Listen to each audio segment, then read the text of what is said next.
गीता में अर्जुन को स्वयं भगवान कह रहे हैं कि उस परमेश्वर की शरण में जा, उसके लिए उन संतों के पास जा जो तत्वदर्शी हो।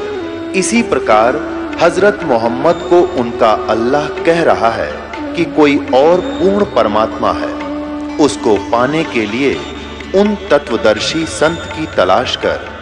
वो प्रभु कौन है, ये जानने के लिए कृपया अवश्य सुनिए जगत गुरु तत्वदर्शी संत रामपाल जी महाराज के अमृत वचन। ये देखिएगा अध्याय नंबर 4 का श्लोक नंबर 34 कि उस तत्व ज्ञान को जो सच्चिदानंद घनम ब्रह्म की वाणी में है, जिसने अपने मुखारविंद से आकर बोल के उच्चारण किया, उस ब्रह्म ने, उस ज्ञान को तू तत्वदर्शी ज्ञानियों के पास जाकर समझ, उनको भली भांति दंडवत प्रणाम करने से, उनकी सेवा करने से और कपट छोड़कर सरलता पूर्वक प्रसन्न करने से वे परमात्म तत्व को भली भांति जानने वाले ज्ञानी महात्मा तुझे तत्व ज्ञान का उपदेश करेंगे। अब वो तत्वदर्शी संत होगा कैसा, इसकी पहचान भी अपने पवित्र सदग्रंथ इस श्रीमद् भगवत गीता जी में लिखा है 15वें अध्याय के प्रथम श्लोक में। ये देखिएगा,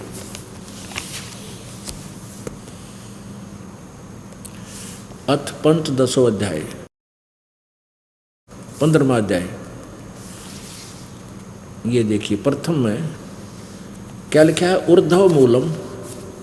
ऊर्ध्व मूलम अधः शाखम अश्वत्थम प्राहु अव्यम छंदासी यस्य प्रणानी ये तम वेद स वेदवित्।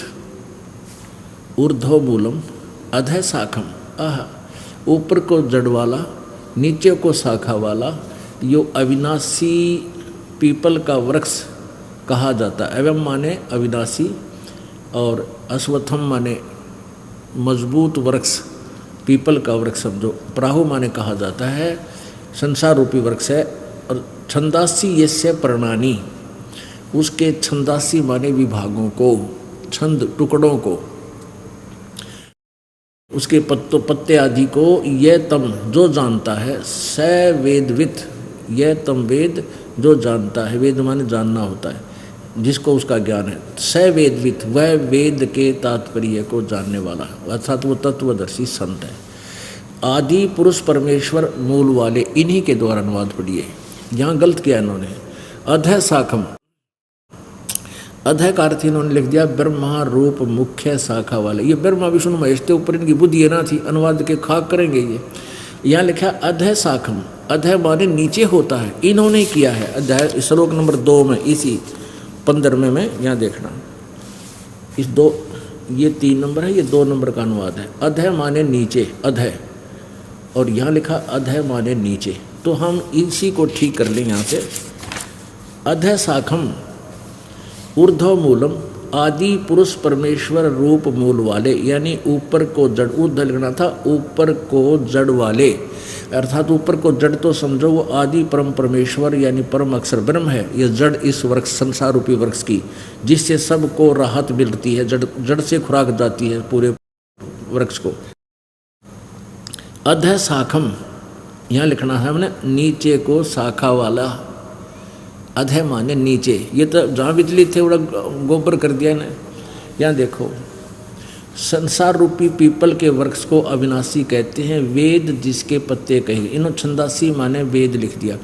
ठीक है, ये अर्थ कुछ भी बना सकते, लेकिन इसका सीधा अर्थ है इसके विभागों को, जो पत्ते आदि विभाग हैं कहे जाते हैं।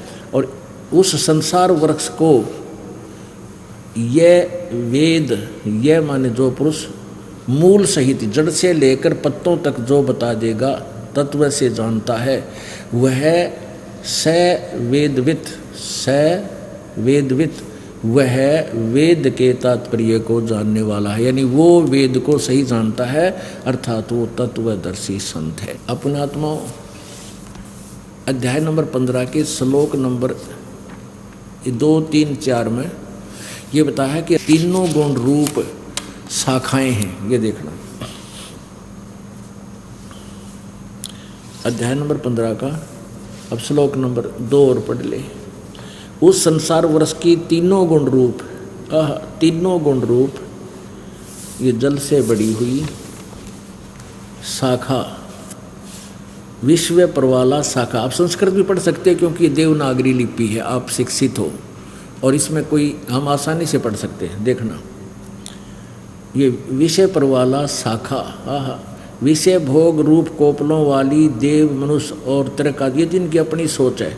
विषय परवाला माने विषय वासना रूपी ये शाखा हैं, नीचे और ऊपर फैली हुई है, मनुष्य लोक में कर्मों के अनुसार बांधने वाली, यानी ब्रह्मा विष्णु महेश, ये रजगुण ब्रह्मा सतगुण विष्णु तमगुण शिव जी हमें यहाँ कर्मों के बंधन में बांधने की मुख्य कारण है, मूलानी जड़ है। अपनात्मा देखो, ज्ञान ऐसे समझा जाएगा इस पवित्र सदग्रंथ का। वहाँ तो लिखा है कि संसार रूपी वृक्ष की जड़ ये परमात्मा पूर्ण ब्रह्म है, जिससे सबको राहत मिलती है। और यहाँ लिखा है दूसरे मंत्र में कि ये रजगुण ब्रह्मा सतगुण विष्णु तमगुण शिव जी तीनों गुण रूपी शाखा है इस उल्टे लुट के संसार रूपी वृक्ष की, और ये आपको कर्म अनुसार यहाँ बांधे रखने की मूल है, जड़ है, मुख्य कारण है।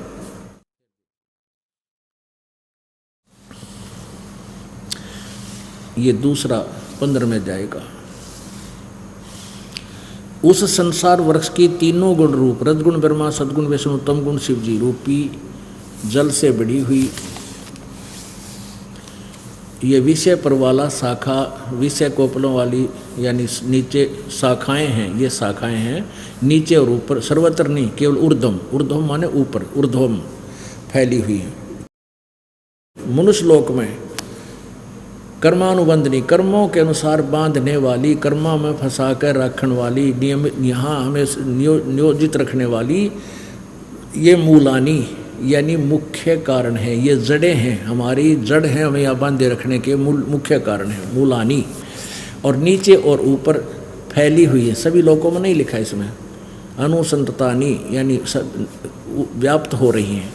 अब तीसरे में कमाल किया है, इस संसार वृक्ष का जैसा स्वरूप यहाँ, जैसा वृक्ष स्वरूप जैसा कहा है वैसा यहाँ विचार काल में नहीं है, अर्थात तेरे मेरे डिस्कशन में, इस गीता जी के ज्ञान में। अब क्या कह रहा है कि जो अब मैं तुझे ज्ञान दे रहा हूँ, गीता ज्ञानदाता कहता है, अर्जुन तेरे मेरे डिस्कशन में विचार काल में मैं तुझे यथार्थ ज्ञान नहीं दे पाऊँगा इस संसार रूपी वृक्ष की रचना के बारे में, क्योंकि इसका आदि और अंत यथार्थ रूप से मुझे ज्ञान नहीं। इसलिए कहा कि इसके बारे में तत्वदर्शी संतों को जाकर पूछ।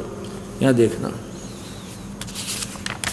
इस संसार वृक्ष का स्वरूप जैसा कहा है वैसा यहाँ विचार काल में यानी गीता के ज्ञान में नहीं पाया जाता, क्योंकि न तो इसका आदि है और न इसका अंत था, न इसकी अच्छी प्रकार से सचिथि ही है, यानी जो गीता ज्ञानदाता इससे परिचित नहीं है। इसलिए इस सुविरुद्ध मूलम यानी जिस संसार रूपी वृक्ष का जो जड़ है वो तो अविनाशी है, वो परमात्मा परम अक्षर ब्रह्म आदि पुरुष परमेश्वर, दृढ़ यानी सदा रहने वाला, अति दृढ़ मूल वाले संसार रूपी पीपल के वृक्ष को यानी सारी सृष्टि रचना को दृढ़ वैराग्य रूपी शस्त्र द्वारा काटकर नहीं, उस तत्व ज्ञान रूपी शस्त्र द्वारा इस उलझी हुई गुत्थी को काटकर, उसके पश्चात इस चौथे श्लोक में बताया है, उसके पश्चात उस परम पुत्र परमेश्वर को भली भांति खोजना चाहिए, जिसमें गए हुए पुरुष फिर लौटकर संसार में नहीं आते, और जिस परमेश्वर से यानी जिस भगवान ने, परमात्मा ने ये पुरातन संसार वृक्ष की प्रवृत्ति विस्तार को प्राप्त हुई, अर्थात जिस परमात्मा ने इस संसार रूपी वृक्ष की रचना की है, उसी आदि पुरुष नारायण की मैं शरण हूँ। इस प्रकार दृढ़ निश्चय करके उस परमेश्वर का मनन और निधिध्यासन करना चाहिए। यानी इससे सिद्ध है कि गीता ज्ञानदाता अपने बारे में कह रहा है कि मैं तो नासवान हूँ, तू भी नासवान है, पहले भी जन्म हुआ, आगे भी होगा, और मेरा ओम नाम है। और उस परमात्मा के बारे में जो सारी सृष्टि का रचनहार है, परम अक्षर ब्रह्म है, उसकी जानकारी किसी तत्वदर्शी संत से प्राप्त करें, और तत्वदर्शी संत से प्राप्त ज्ञान के आधार से आपको तत्व ज्ञान रूपी शस्त्र द्वारा इस उलझी हुई गुत्थी को काट कर उसके बाद उस परम पद परमेश्वर के उस परम पद को खोजना चाहिए। इसका अर्थ ये बनता है कि जहाँ जाने के बाद फिर कभी जन्म मृत्यु नहीं होती, साधक फिर लौटकर संसार में कभी नहीं आते, और मैं भी उसी की शरण हूँ। वैसे गीता ज्ञानदाता खुद कह रहा है कि मैं भी उसी की शरण में हूँ, केवल उसी की पूजा कीजिए। उसी के बारे में गीता जी अध्याय नंबर 18 के श्लोक नंबर 62 में कहा है कि अर्जुन तू सर्वभाव से उस परमेश्वर की शरण में जा, उस परम अक्षर ब्रह्म की शरण में जा, जिसकी कृपा से तू परम शांति को और सनातन परम धाम को प्राप्त होगा। अपनात्मा वो परमात्मा कौन है? यहाँ थोड़ा सा एक और समस्या आ जाती है कि रजगुण ब्रह्मा है, सतगुण विष्णु, तमगुण शिव जी। ये कंसेप्ट क्लियर करना घना जरूरी है, और ये अपने सदग्रंथों में ही इनकी जो ना हिस्ट्री लिखी है, इनकी इतिहास में लिखा हुआ वही पढ़कर सुनाते हैं। ये देखिएगा श्रीमद् देवी भागवत हिंदी टीका सहित प्रथम भाग, ये कहाँ से प्रकाशित है? अथ देवी भागवतम सभाष्टिकम सहमातम, यह है खेमरा श्री कृष्ण दास प्रकाशन बम्बई से प्रकाशित है। इसके देखिएगा ये तीसरा सकंद यहाँ से प्रारंभ होता है। अथ श्रीमद् देवी भागवते भाषा टीका युक्ते तृतीय सकंद प्रारंभते। अब इसमें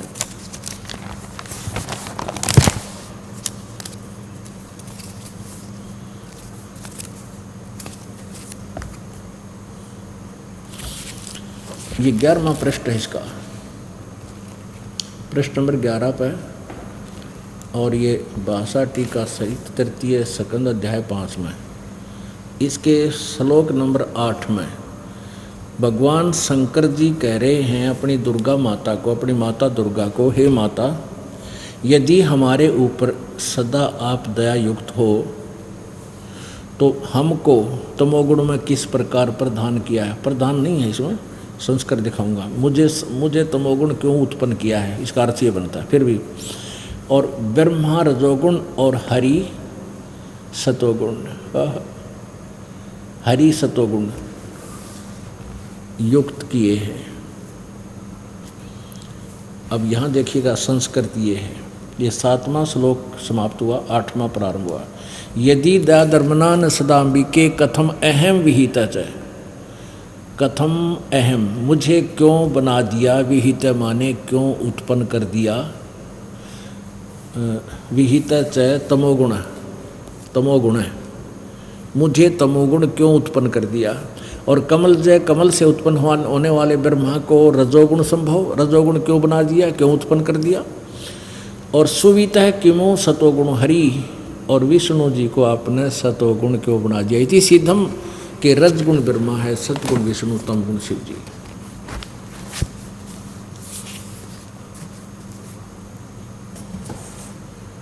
अब ये इसलिए दिखा कि जो पीछे आपने देखा अपने आत्मा दास का केवल इतना ही प्रयत्न है। परमात्मा यही बता रहे थे कि गीता जी अध्याय नंबर 16 के श्लोक नंबर 23 में लिखा है कि शास्त्र विधि को त्याग कर जो मनमाना आचरण कर, शास्त्र विधि को त्याग कर जो मनमाना आचरण करते हैं उनकी ना तो सुख होता है, ना उनकी गति होती है, और न ही उनको कोई सुख होता है, न उनकी कोई सिद्धि प्राप्त होती है, अर्थात यूजलेस। अब ये प्रसंग यहाँ से शुरू हुआ था कि न तो ब्रह्मा जी को ज्ञान है, न विष्णु जी को ज्ञान है, न शिव जी को ज्ञान है। अब यहाँ देखिएगा ब्रह्मा विष्णु महेश जी की सती थी, उनके ज्ञान की सती थी।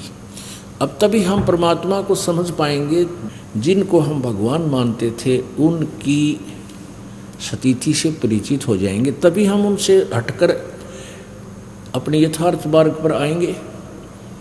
ये निंदा नहीं है दास जो कर रहा है, ये तो एक अनमोल काम कर रहा है। यानी कई अनजान जो अज्ञान आधार पर आधारित हैं कहते हैं आपके गुरुजी तो दूसरों की आलोचना करते हैं, वो अपना ज्ञान बतावें। अरे अपना बता के दिन बात बिगाड़ रखी है, अपनी कह गए इस दुनिया के माँ, और बिन साहिब की बंदगी की तो ठोर ठिकाना ना। हम निंदा नहीं करते, हम सदग्रंथों को आपके रूबरू कर रहे हैं और सदग्रंथों में जो लिखा है उनको आप सच्चा मानते हो, क्योंकि जो आपके गुरु जी थे वो यही बताते थे कि हम ये ज्ञान पुराणों से आपको बता रहे हैं, वेदों से बता रहे हैं, गीता जी से बता रहे हैं। आज उन्हीं को हम फिर पढ़ रहे हैं। भाई इतनी सी बात है। देखिएगा श्रीमद् देवी भागवत,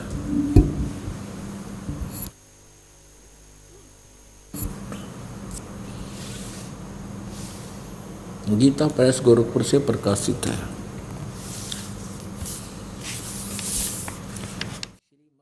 श्रीमद् देवी भागवत, संपादक हनुमान प्रसाद पोदार चमन लाल गोस्वामी।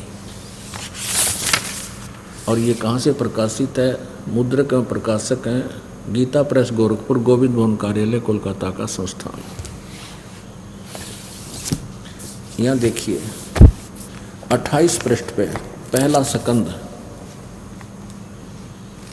ये प्रथम सकंद, पहला सकंद, प्रश्न नंबर 28 पर नारद जी ने कहा, महाभाग व्यास जी। अब नारद जी के ज्ञान की, व्यास जी के ज्ञान की और ब्रह्मा जी के ज्ञान की और विष्णु जी के ज्ञान की आपके सामने एक झलक दिखाऊंगा। नारद जी ने कहा, महाभाग व्यास जी, तुम इस विषय में जो पूछ रहे हो ठीक यही प्रश्न मेरे पिताजी ने भगवान श्री हरि से किया था। किससे? विष्णु जी से। अब देवा अधिदेव भगवान जगत के स्वामी हैं और लक्ष्मी जी उनकी सेवा में उपस्थित रहती है। दिव्य कौस्तुभमणि उनकी शोभा बढ़ाती है। वे शंख चक्र गदा और गदा, शंख चक्र और गदा लिए रहते हैं। पीताम्बर धारण करते हैं, 4 भुजाएं हैं। वक्ष स्थल पर श्री वत्स का चिन्ह चमकता रहता है। वे चराचर जगत के आश्रयदाता हैं, जगत गुरु हैं एवं देवताओं के भी देवता हैं। ये तो नारद जी की बुद्धियाली। और व्यास जी सुन ही रहा है, वो तो पहले अज्ञानी है। ऐसे जगत प्रभु भगवान श्री हरि महान तप कर रहे थे, उनकी समाधि लगी थी, यानी विष्णु जी घोर तप कर रहे थे। यह देखकर मेरे पिता ब्रह्मा जी को बड़ा आश्चर्य हुआ। उन्होंने उनसे जानने की इच्छा प्रकट की। किससे? श्री विष्णु जी से ब्रह्मा जी ने जानने की इच्छा प्रकट की। ब्रह्मा जी ने पूछा, प्रभु आप देवताओं के अध्यक्ष ब्रह्मा जी विष्णु जी को सर्वेसवा मान रहे हैं, जगत के स्वामी और भूत भविष्य एवं वर्तमान सभी जीवों के एकमात्र शासक हैं। भगवान फिर आप क्यों तपस्या कर रहे हैं और किस देवता की आराधना में ध्यान मग्न हैं? मुझे असीम आश्चर्य ये हो रहा है कि आप देवेश्वर एवं सारे संसार के शासक होते हुए भी समाधि लगाए बैठे हैं। ब्रह्मा जी के विनीत वचन सुनकर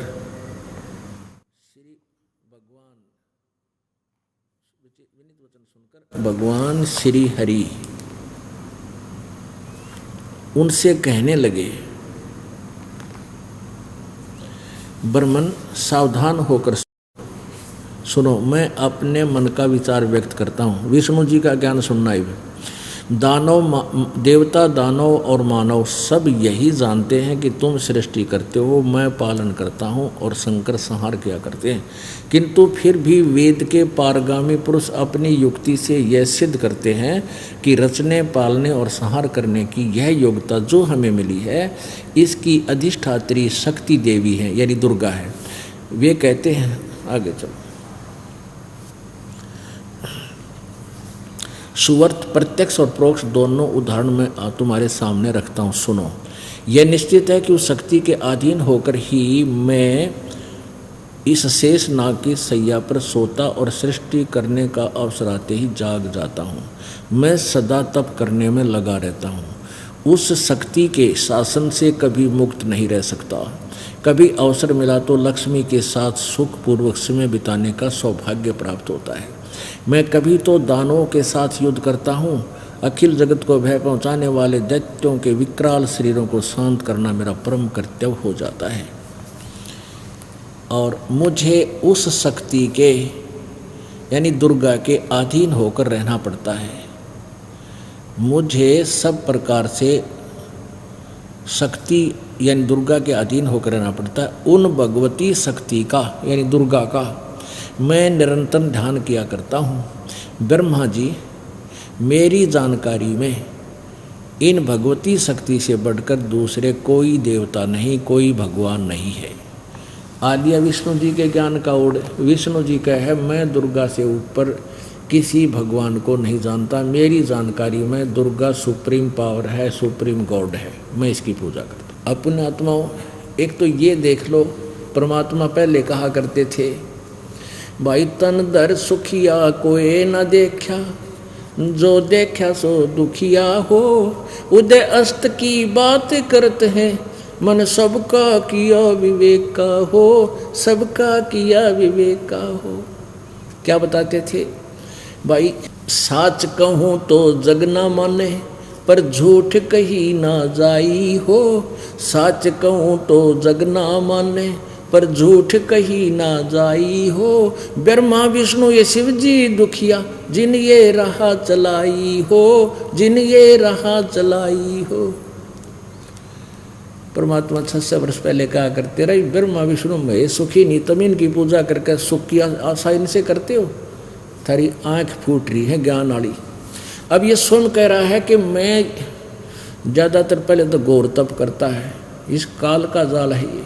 इस तप करने से इनमें सिद्धि आ जाती है, इनकी बैटरी चार्ज हो जाती है, और फिर ये राक्षसों को मारते हैं, जाकर उस सिद्धि शक्ति से लड़ते हैं, और फिर उस पाप के को इनके बैड अकाउंट में लिख देता है। ये काल है, सारा जीवन बर्बाद कर देते हैं ये ब्रह्मा विष्णु महेश। क्यों? बड़ी घनी पुण्यात्मा, विशेष पुण्य संग्रह जिन आत्माओं का होता है उनको ये पद दे देता है, राज्य पद है ये। और जितना उच्च राज्य पद प्राप्त होगा उतना ही पाप का भागी इस काल के जाल में जीव गणा होगा।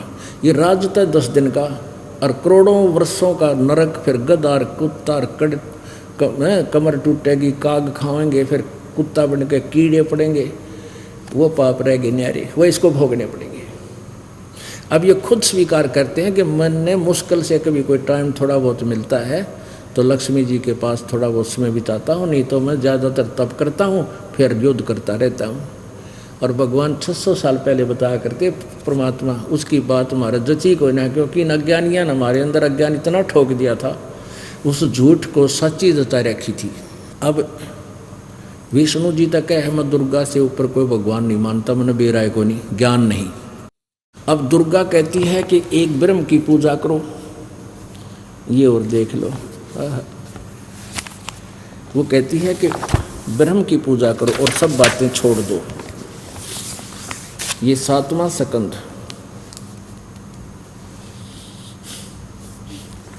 और प्रश्न नंबर 562 पे संक्षिप्त देवी भागवत। देवी के द्वारा हिमालय को ज्ञानोपदेश, ब्रह्म स्वरूप का वर्णन। श्री देवी जी कहने लगी, पर्वतराज ये हिमालय को ज्ञान दे रही है, हम यहाँ है उस ब्रह्म स्वरूप का वर्णन, हम ब्रह्म का स्वरूप ही पढ़ेंगे। इसने अपने बारे में थोड़ा लिखा, लेकिन वास्तविकता ये बता दी, यहाँ पर उस ब्रह्म का क्या स्वरूप है यह बतलाया जाता है, जो प्रकाश रूप सबके अत्यंत समीप में स्थित गुह है, हृदय रूप गुहा में स्थित होने के कारण गुहाचर नाम से प्रसिद्ध है और महान पद अर्थात परम प्राप्य है। वह समस्त प्रजा के ज्ञान से परे है, अर्थात किसी की बुद्धि में आने वाला नहीं है, यह तुम जानो।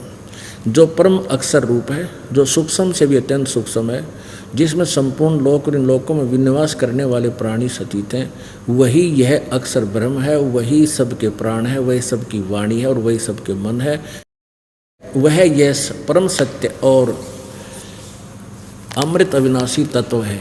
यानी ब्रह्म को कदे अक्षर परम कह रही है, क्योंकि इसको भी ज्ञान नहीं है दुर्गा को।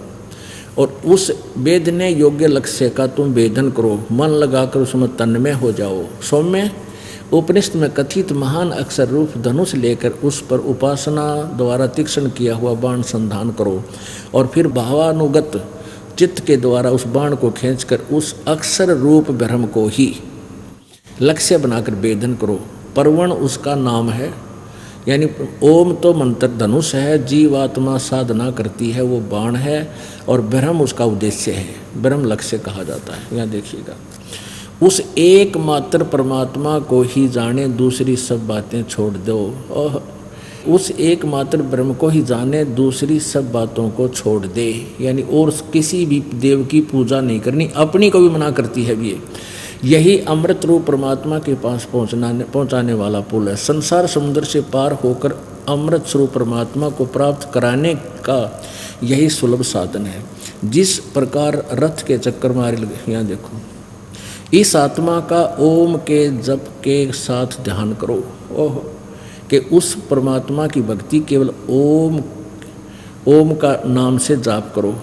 इससे अज्ञान में अंधकार से सर्वथा परे, संसार समुद्र से उस पार जो ब्रह्म है उसको पा जाओगे, तुम्हारा कल्याण हो। अब यहाँ क्या बताया है कि वह ब्रह्म 563 पृष्ठ पे, 563 पृष्ठ पे, वह यह सबका आत्मा ब्रह्म, ब्रह्मलोक रूप दिव्य आकाश में स्थित है, वहाँ पर रहता है, वहाँ उसका निवास है ब्रह्मलोक में। और पुण्यात्माओं, गीता जी अध्याय नंबर 8 के श्लोक नंबर 16 में लिखा है कि ब्रह्मलोक पर्यंत ये सभी पुनर्वर्ती में है, इनका वहाँ गए हुए प्राणी भी फिर जन्म मृत्यु में आते हैं। ये है श्रीमद् भगवत गीता अध्याय नंबर 8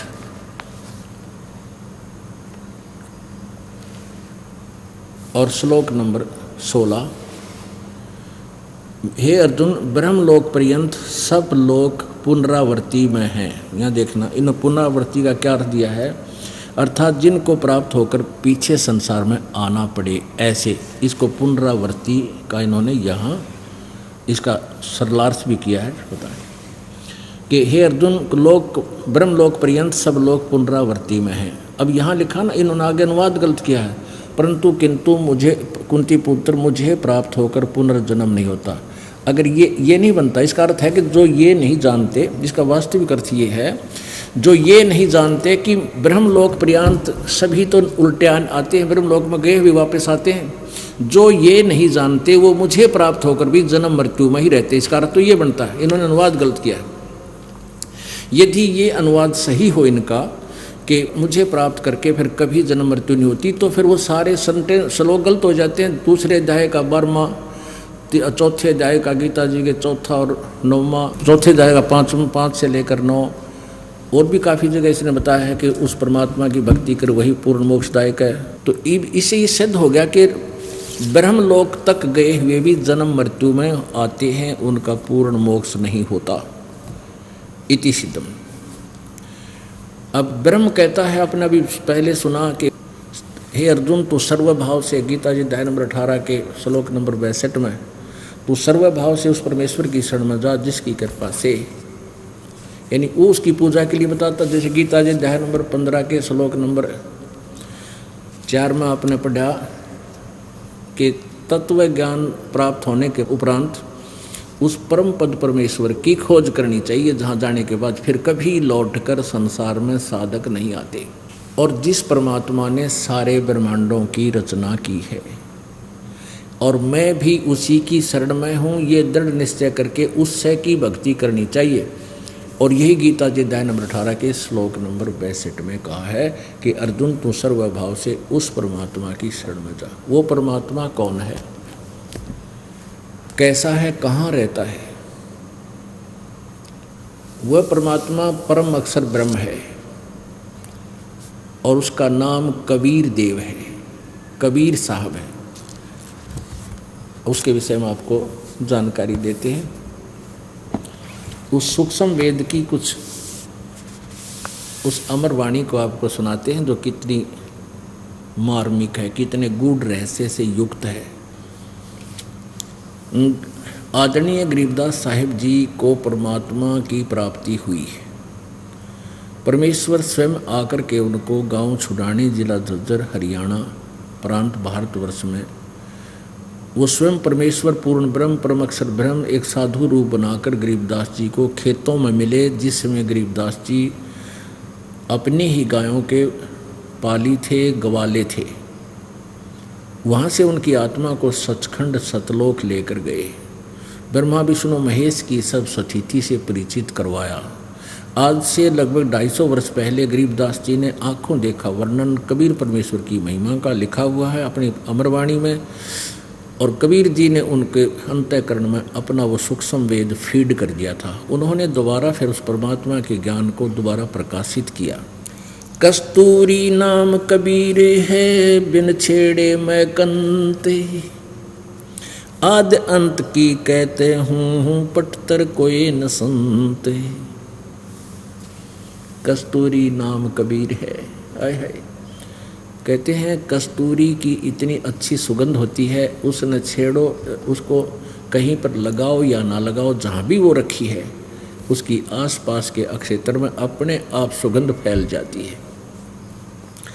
कस्तूरी नाम कबीर है, बिन छेड़े मैं कंत, आद अंत की कहत हूँ, पटतर कोई न संत।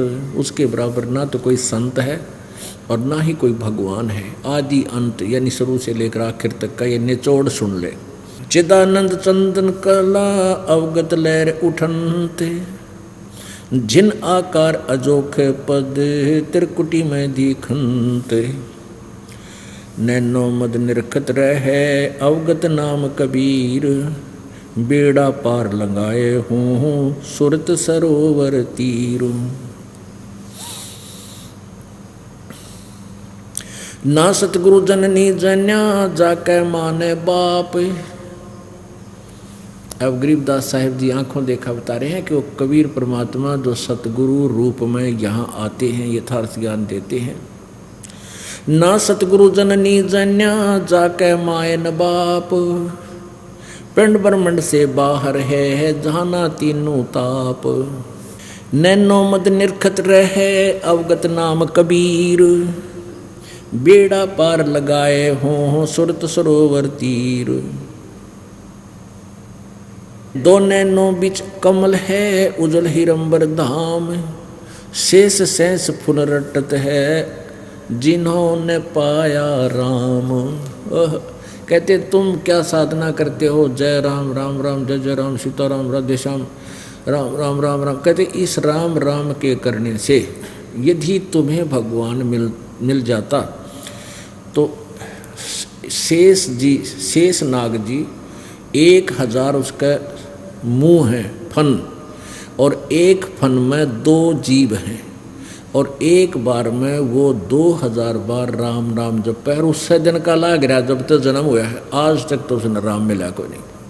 यानी गुण तीनों की भक्ति में ये भूल पड़ो संसारे, कहे कबीर निज नाम बिना भाई कैसे उतरो पारे।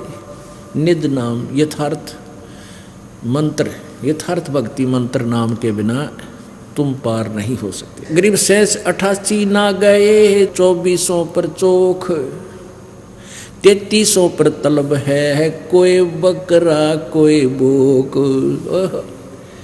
क्या बताते हैं कि ना तो ये 88,000 ऋषि पार हुए, और ना ये 24 अवतार और 33 करोड़ ये देवता। इनके ऊपर भी काल का जाल है, काल का फरमान इनके पास आता है, काल का तलब है, और ये 84 लाख योनियों में धक्के खाते हैं, भटकते हैं। कोई बकरा बनता है, कोई बोक बनता है। एक बार जब राजा युधिष्ठिर जी ने यज्ञ की थी, अश्वमेध यज्ञ की थी, इसलिए कि मेरे को ये भयंकर स्वप्न दिखाई दे रहे हैं, ये किसी प्रकार ये 3 ताप का कष्ट मेरा हरण हो, दूर हो। तो श्री कृष्ण जी के बताए अनुसार साधना की गई थी, और उसमें एक यज्ञ की गई थी, और उसमें एक टर्म एंड कंडीशन रख दी थी कि सभी संत ऋषि महापुरुष देवता सभी को आमंत्रित करो, और जब सब भोजन खा लेंगे, भोजन जब खा लेंगे तो ये शंख, एक शंख रख दिया अलग से, एक सुसज्जित स्टेज बनाकर एक आसन पर, कि ये शंख अपने आप बजेगा। यदि शंख बज गया तो समझो आपकी यज्ञ पूर्ण होगी, यानी तुम्हारा संकट निवारण हो जाएगा, अन्यथा नहीं होगी। तो उस यज्ञ में कौन आगे थे? 33 करोड़ देवता, 88,000 ऋषि, 12 करोड़ ब्राह्मण और ब्रह्मा विष्णु महेश गुप्त रूप में, और साथ में ये ज्योति निरंजन काल भी अन्य रूप धारण करके आ गया था। और सभी ने भोजन कर लिया था, वो शंख नहीं बजा। तब श्री कृष्ण जी में प्रेरणा दी परमात्मा ने अपनी सतिथि को जीवित रखने के लिए। तो श्री कृष्ण जी ने भी भोजन खा लिया था।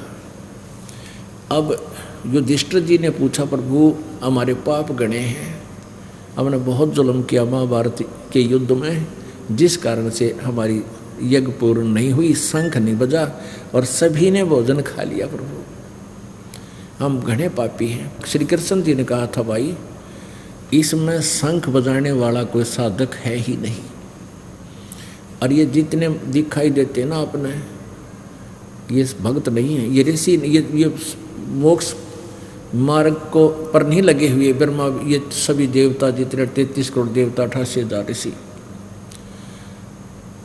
उसमें इसी तो बैठी थी ये वशिष्ठ मुनि जैसे और मारकंडे ऋषि जैसे, और भाई सारे 9 नाथ 84 सिद्ध, ये गोरखनाथ जैसे भी आत्मा गुप्त रूप में वहाँ आई हुई थी, और उनके भोजन खाने से भी उनका यज्ञ संपूर्ण नहीं हुआ था। तो श्री युधिष्ठिर जी उनके मुंह की तरफ देख रहे हैं, श्री कृष्ण जी की तरफ, जैसे हक्के बक्के से रह जाते हैं कि ये भगत को ना। श्री कृष्ण जी में मालिक ने प्रेरणा दी, कबीर जी ने, और श्री कृष्ण जी बोला कि भाई ये भगत को नहीं, ये तो सारे 84 लाख योनिया में गधे कुत्ते सूर बनेंगे। अब युधिष्ठिर के उनके मुंह की तरफ देख रहा, जैसे आंखें फट जाती हैं।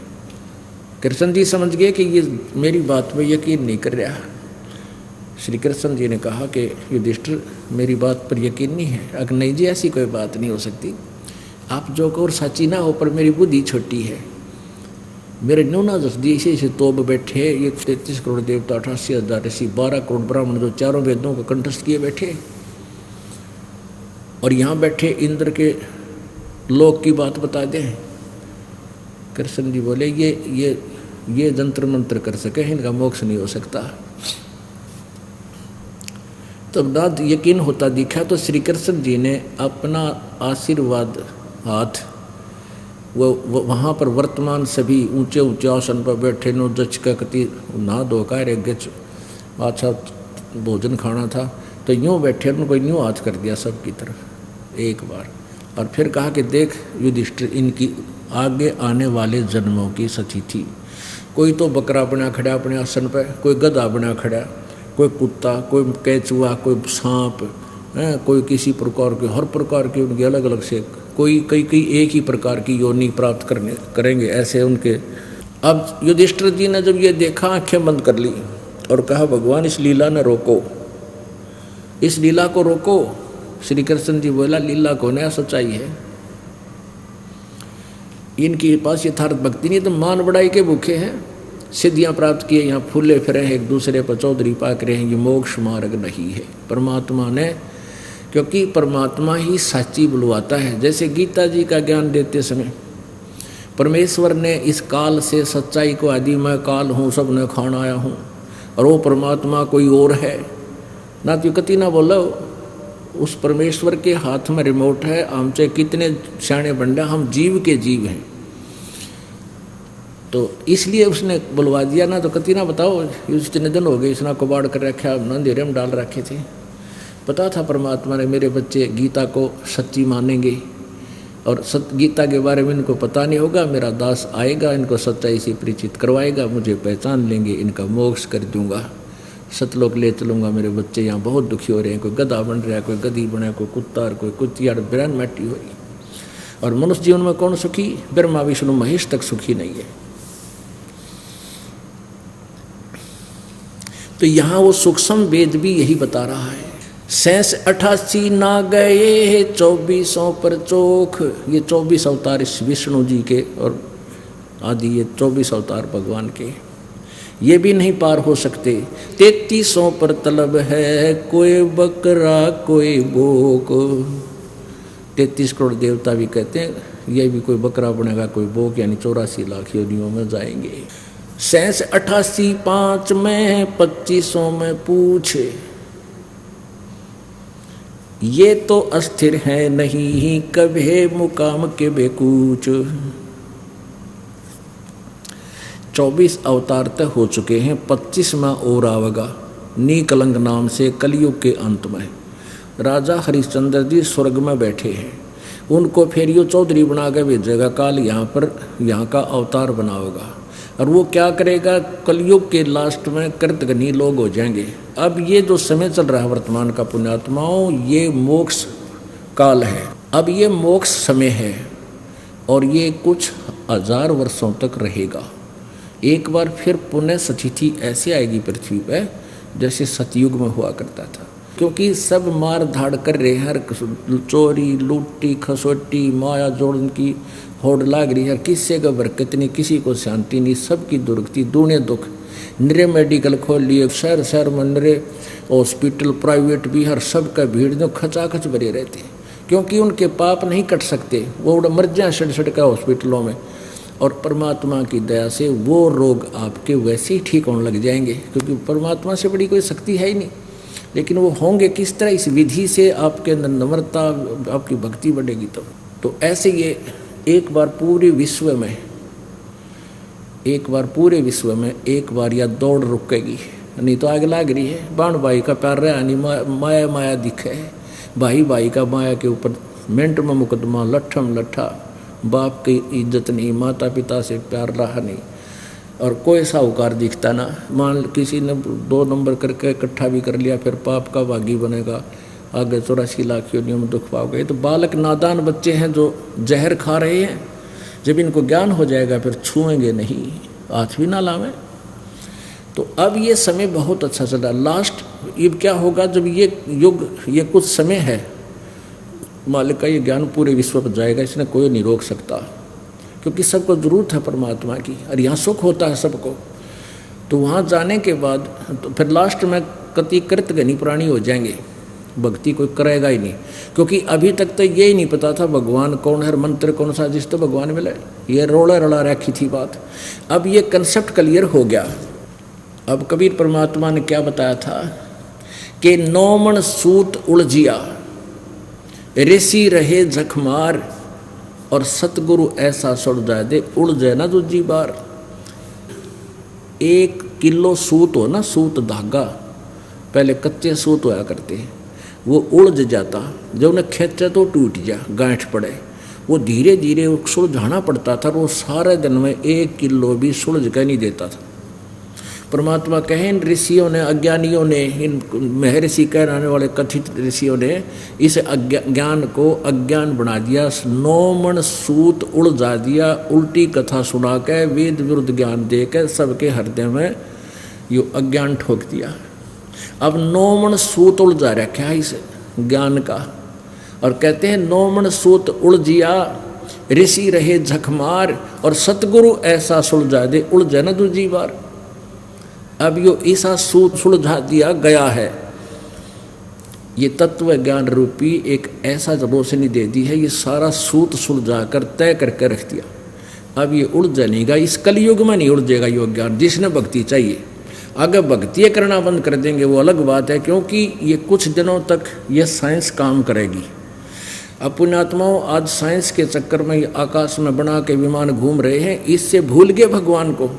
अगर 2 वर्ष वर्षा ना करे परमात्मा, ये धरे के धराए रह जाएंगे। कंप्यूटर, सैटेलाइट, नेट, इंटरनेट, इन्हें कोई देखने ही ना रहेगा, मर जाए भुगत भुगत तड़प तड़प के। तो एक समय ऐसा आएगा कलयुग में, फिर काफ़ी वर्षों के बाद वर्षा बंद हो जाएगी। ऐसे वर्षा पड़ा करेगी जैसे हो, इस साइंस का नामो निशान नहीं रहेगा, और सब कृतघ्नी प्राणी हो जाएंगे। मांस, कच्चा मांस खाओगे, चोरी जारी करके सारे, मतलब ऐसा बुरा हाल हो जाएगा। और 5 वर्ष की लड़की के संतान होनी शुरू हो जाएगी। 20 वर्ष की आयु होगी, उसमें 5 खंड होंगे। 15 वर्ष की आयु में सभी मनुष्य स्त्री पुरुष, युवा भी हो लेंगे, बूढ़े भी हो लेंगे, मर भी लिया करेंगे। और बिल खोद के, क्योंकि कद बहुत छोटा हो जाएगा, 1.5 फुट का, और पूरी पृथ्वी पर जैसे कीड़े मकोड़े हुआ करें, इतनी जनसंख्या हो जाएगी, बिल खोद खोद का अपने वो मकान बना लिया करेंगे। और फिर इतने कृतघ्नी हो जाएंगे, भगवान का कोई नाम रख लेगा नहीं, सभी दुष्ट हो जाएंगे। तो उस समय ये निकलंक नाम का अवतार होगा, 25वां अवतार, और 10वां भी उसी को कहते हैं, 25वां भी उसी को कहते हैं। उसकी बहुत लंबी खड़ग होगी, तलवार होगी, वो अच्छी मजबूत शरीर का होगा, और फिर इनको ऐसे काटेगा जैसे अड़ंगा काटा कर किसान खेत में, इन सभी को मारेगा। उस समय किसी के हृदय में जरा सा भी कोई परमात्मा की जगह बची हुई होगी। वो कौन होंगे? वो आप में से होंगे, क्योंकि जो ई पार हो गए, पूरा विश्वास करके, भक्ति सत करके, मर्यादा में रहे तो पार हो जाएंगे। और कुछ रह गए काल के हाथ लग जाएंगे, उनका फिर मनुष्य जन्म होता रहेगा इस पुण्य के कारण। और भक्ति आगे करेंगे नहीं, वो पुण्य ही उनके कई जन्मों तक चलते रहेंगे। फिर थोड़ी बहुत चाह उनके भगवान की फिर भी रही रहेगी, उसमें फिर वो बचेंगे। और जमीन जो है 3 हाथ समझो, 4.5 फुट नीचे तक, इसमें ऊपर से लेकर 4.5 फुट तक उपजाऊ अंश नहीं रहेगा। आप देख रहे हो, एक फसल को तैयार करने के लिए दे खाद पे खाद, ये दे खाद पे खाद, यूरिया और फलाना, और कितने कट्टे इसमें जहर ठोकर लाए गए, अंत में यह कति निष्क्रिय हो जाएगी, या योग्य नहीं रहेगी काश्त करने की, उपजाऊ नहीं रहेगी। तो फिर क्या होगा कि फिर बहुत ज़बरदस्त वर्षा होगी, पूरी पृथ्वी पर जल ही जल कई फुट खड़ा हो जाएगा, और कई वर्षों में जाकर के वो धीरे धीरे सूखेगा। और नीचे जो जहर चला गया पृथ्वी में, वो ऊपर आएगा, ऊपर आकर के वो ऊपरली सतह पर, पृथ्वी को नीचे से फिर घास जमेगा, ऊपरली सतह पर वो विष खत्म हो जाएगा। और नीचे से उपजाऊ अंश काफ़ी वर्षों तक जब उसमें खड़ा रहने से फिर घास फूस पैदा होगा पृथ्वी पर, पेड़ पौधे हो जाएंगे हरिये पे, और वातावरण दूषित होने के कारण आपका कद घट जाएगा, इस जीव का कद, हाइट कम होती चली जाएगी। तो प्रदूषण को फिर ये वृक्ष ठीक करेंगे, पूरी पृथ्वी पर वन ही वन हो जाएंगे, और सारे जो प्रदूषण को, वन ऑक्सीजन को छोड़ेंगे, कार्बन डाइऑक्साइड ग्रहण करेंगे। इस प्रकार ये पूरे वातावरण को फिर परिवर्तित कर देंगे। और फिर क्या होगा कि माता पिता तो छोटे छोटे हुआ करेंगे, और बेटा बेटी उनसे दुगनी उम्र के, दुगनी हाइट के होने लग जाएंगे कुछ ही दिनों में, और फिर सतयुग प्रारंभ हो जाएगा। और जो अच्छी आत्माएं फिर सतयुग में जन्म लेंगी, लेकिन वो होंगी वही जो अब विचलित रह जाएंगी, और ईप पार होगी, उनका फिर जन्म नहीं होगा। वहाँ आपकी ऐसे ही मनुष्य जीवन होगा, आपका ऐसा ही परिवार होगा। जैसे आप यहाँ जन्मे तो आपको धीरे धीरे आपका पूरा एक संसार बस गया, ऐसे ही वहाँ आपका एक परिवार होगा। जो अच्छी आत्माएं आपके बच्चे हैं, अगर वो भक्ति करके तो जो के तो ये बच्चे आपके साथ वहीं आ लेंगे, और नहीं वहाँ पर आपको बहुत अच्छी व्यवस्था होगी, और वहाँ से भी आपको अलग से परिवार आपका उसी तरह होगा, और मृत्यु नहीं, बुढ़ापा नहीं, और किसी चीज़ का अभाव नहीं। तो यहाँ जो प्रसंग चल रहा था, 88 में 2500 में पूछे, ये तो अस्थिर है नहीं, कबे मुकाम कबे कूच। 88,000 ऋषियों में, और ब्रह्मा विष्णु महेश माया और धर्मराया, इन 5 को में, और फिर ये तो अस्थिर है नहीं, और कदे मुकाम कदे कूच, यानी इनकी भी सबकी जन्म मृत्यु होती है, ये स्थिर नहीं है, ये अविनाशी नहीं है।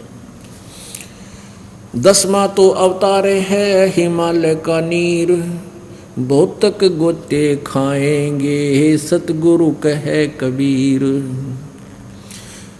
शब्द संदेशा कहते हूँ बिन बिन भेद विचार, इसको माया जानियो हो 9-10वां अवतारे।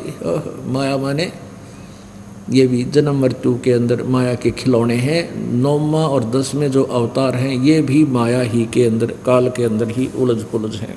कृष्ण कन्हैया राम हैं, ये बलि 52 अवतार। अरणा कुश नरसिंह है सब माया विस्तार। वो तो अचल अनूप है नूरी दे शरीर। वो परमात्मा और है जिसका नूरी शरीर है, तेजोमय शरीर है, तेज पुंज का शरीर है। अब हमारा शरीर है 5 तत्वों के पुंज का, पुंज माने समूह, 5 तत्वों का पुंज है, और वो केवल एक नूरी तेज पुंज का शरीर है परमात्मा का। निराकार शरीर है मालिक, निराकार है परमात्मा, निराकार नहीं नर आकार, मनुष्य जैसा साकार है। धरता को करता कहें बड़ा अंदेशा मोहे, पारस पद भेंटा नहीं जिसको कहिए लोए। लोक अलोक द्वीप सब पूर्ण पद प्रकाश, धौल धरनी सब जावेंगे थिर रसी आकाश। घट में शोक से लक्षलाइए सूतक बढ़ा अंधेरे, ये दम गिनती के दिए भाई फेर सको तो फेर। है निचोड़ कर दिया सारे ज्ञान का। क्या बताते हैं कि घट में सूतक बढ़ा, सबके अंदर जो ना शोक सिलसिला, ये सूतक बढ़ा अंधेरे। अब सूतक पातक बोलते हैं। सूतक कहें किसी का खुशी होगी, बालक हो गया, और पातक कहें मृत्यु हो जा। कहते हैं दुख और गम ये तो यहाँ आपका सदा बने रहेंगे थोड़े बहुत, और ये दम गिनती के दिए भाई फेर सके तो फेर। ये गिन के मनुष्य जीवन दे रखा आपको, आपके श्वासों की गिनती करके आपका जीवन निर्धारित किया हुआ। और एक मनुष्य के श्वास की कितनी कीमत है। होय होय कहता हूँ कई जात हूँ, कहूँ बजा कर ढोल, और श्वास जो बिना नाम के जात है, यो 3 लोक का मोल, कबीर जी कहते हैं। अब क्या बताते हैं कि घट में शोक सिलसिला और सूतक बढ़ा अंधेर, ये दम गिनती कीजिए तो फेर से कहते फेर। अब कोई कहता जी मैंने नाम ना जपया 2 दिन, क्यों नहीं जपया भाई? अब टेंशन सी होगी थी। अच्छा भाई टेंशन में नाम में छोड़ा तने, रोटी खानी छोड़ी ना, पानी पीना छोड़ा ना भाई, और टाइम लगा जब सिनेमा भी देखा तने, है तेरा गजब भैया। और छोटी मोटी, क्योंकि आप बहुत ज़्यादा पाप से ग्रस्त हैं। धीरे धीरे जैसे कपड़ा घना मैला हो गया, एक बार साबुन लाया तो थोड़ा सा कुछ दिखेगा, अखाई साफ होने लग गया, फिर 2 बार 3 बार 4 बार साबुन सुबन लाने से फिर उज्जवल होगा। तो ऐसे ही आप जी भक्ति कर रहे हो, धीरे धीरे धीरे धीरे आपके युगों युगों के ढेर हैं पाप कर्मों के, और ये साबुन और जल अभी प्राप्त हुआ ही शुरू है आप लगाने इसमें, अब देखना निर्मल हो जाओगे।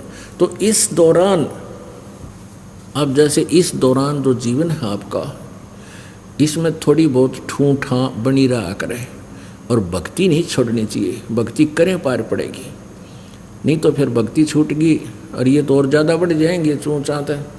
एक समय एक दरोगा जी घोड़ी पर चढ़ा जा था, कहीं आ रहा था SHO, और गर्मियों के का समय मौसम था, उस घोड़ी को भी प्यास लग आई और खुद को भी बहुत जोर की प्यास लग रही। एक किसान रहट के द्वारा पानी निकाल रहा था, सिंचाई कर रहा था अपने खेत में। पहले रहट होते थे, पुली सी लगाई जाती थी ऊपर, पुली के ऊपर चैन के ऊपर बाल्टियां वेल्ड करके नीचे से भरकर आती थी, वह पुली घुमाई जाती थी बैलों के द्वारा, जैसे कोल्लू घुमाया करें। तो पहले इसे जुगाड़ होया करते, एक लंबा सा लठ लेकर उसकी पाठ बनाया करते, कोल्लू में डालकर वो सारा जुगाड़ को में, तो वो पुली चर्रक करे जो वो चल है, कुछ कोल्लू चर्र चूँ वो ऐसे चलता था। नीचे तो पानी भर का आता, तो लोड में वो पुली में चूँ चर ये होती रहती थी। अब दरोगा जी ने देखा कि सामने पानी निकल रहा है, वहाँ पानी मैं भी पीऊँगा और अपनी घोड़ी को भी पियाऊँगा। और घोड़ी पर चढ़ा और उसके निकट आया तो घोड़ी उस रेट्स के चलने से वो चूँ जो हो रही थी, ची चूँ जो चल रही थी, उसने बिदक गई और बिदक कर दूर बाज गई। दरोगा जी गुस्से में कहने लगे, रहो रहट वाले, इस चूँ को बंद कर, मेरी घोड़ी डरती है। उसने रहट रोक दिया, बैल रोक दिए, तो चूँ खत्म होगी, तो गिल्ला पानी खत्म हो गया, क्योंकि चूँ चल रहा था वो पानी तो। और वो आगे खेतों में सूखे खेत थे, साथ पी रहे थे जल। तो घोड़ी निकट लेकर आया तो जल नहीं पाया। दरोगा जी कहने लगा वो जल निकाल। उसने फिर बैल आँख दिया, फिर चूँ चूँ हुई तो घोड़ी फिर 1 किला दूर जा खड़ी हुई। ऊपर दरोगा जी उसने कहा रे चूँ चूँ को रोक। उसने फिर बैल रोक दिए और फिर निकट आया, कहने का पानी निकालो। पानी निकालने के लिए फिर चूँ चूँ, वो अब घोड़ी फिर बाज गई। अब वो किसान बोला दरोगा जी इस चूँ चूँ में पी गए तो पी गए ना, दोनों मरोगे तुम। तो भैया संसारिक जो टेंशन पेंशन थोड़ी बहुत चूँ चूँ हो जाएगी, लेकिन इस राम नाम ने पिए जाइयो ना तो बिरान मट्टी हो जाएगी। बोलो सतगुरुदेव।